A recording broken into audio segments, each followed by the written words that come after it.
debate. I call the honourable member for Chifley. Thanks, Madam Speaker.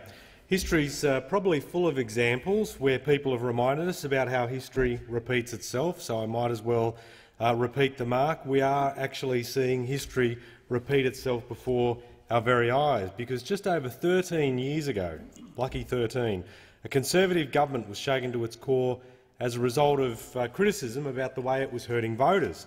The criticism didn't come from the government's opponents, it actually came from within, from a federal president of the Liberal Party, no less. And the gap in years— yeah, well, it does ring a bell, Member for Cunningham. The gap in years might be big, but the parallels between then and now pretty close, because back in 2001, Conservatives had been pummeled in state elections, and backbenchers and federal ministers were privately complaining about how their leadership isn't listening.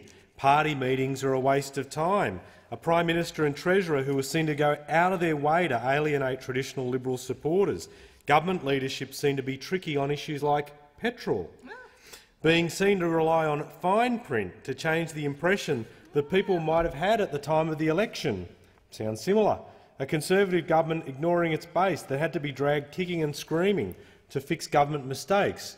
And within that 5-page memo, penned by then federal Liberal President Shane Stone, lay the ultimate label to haunt a Conservative government, where he said, a Conservative government, he condemned them, one of their own condemning them by saying, memorably, that this was a government that was tricky, mean and out of touch.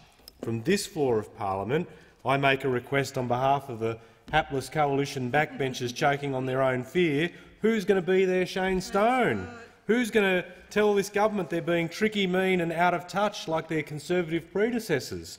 It's only taken one budget for Australia to realise that Conservative governments are all alike. And this is one of the worst and most punishing budgets in recent memory, targeting the most vulnerable in our society. And the fallout and anger directed towards the coalition since the budget's release, understandable, anger not just from within this place but throughout the community. And it doesn't take an Ian McDonald in the Senate to question the merits of the government's approach. Australia feels the pain of the cuts, but also disbelief.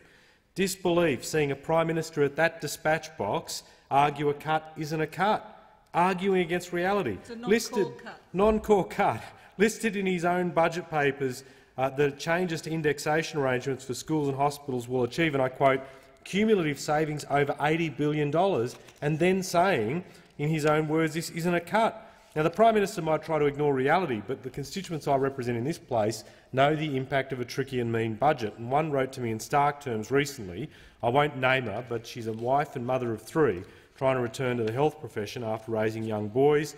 Very lengthy and honest email, and I'm not going to read it entirely on to Hansard, but there are some comments I want to put on the record. She writes, I'm a local resident urging you to take up the fight against the federal government's recent budget. We're a family of 5 on $65,000 gross. We're struggling already to meet our expenses of just basic living. We don't smoke or drink, we don't go away on holidays, and we buy our clothes second-hand. We don't spoil our kids with the latest technology, and we struggle with one old computer to just do my son's homework and pay bills online. We do not live beyond our means, as the Treasurer Joe Hockey seems to imply, her words in the email. We rarely have takeaway food as it's too expensive. In the holidays, we've gone to the drive-in for a movie as we can get $25 a carload and share that with another family as we have a van. It's insulting to have someone whose income is way above ours to say that we all need to feel the pain and get the debt down. We do not have a disposable income to speak of. We're just struggling to get by month. And as with the co-payment fee for GPs, of course I will take my boys to the doctor if they're unwell. However, for myself and my husband, we'll probably wait until we can afford it. The budget is divisive. I feel this budget has a great effect on those already struggling to live within their means. Yes, we need to get the deficit down, just like we're paying down our home loan, but we don't take our food off the table to put extra on the home loan. Surely there's a better way. Madam Speaker, every time the Prime Minister or Treasurer stand on their feet and argue they're the best friend of Medicare or the best friend of working families, I think of this email. And I also think of Shane Stone's words.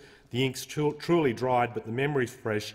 The words to condemn this budget come from a Conservative all those years ago. This is a government that is mean, tricky and out of touch.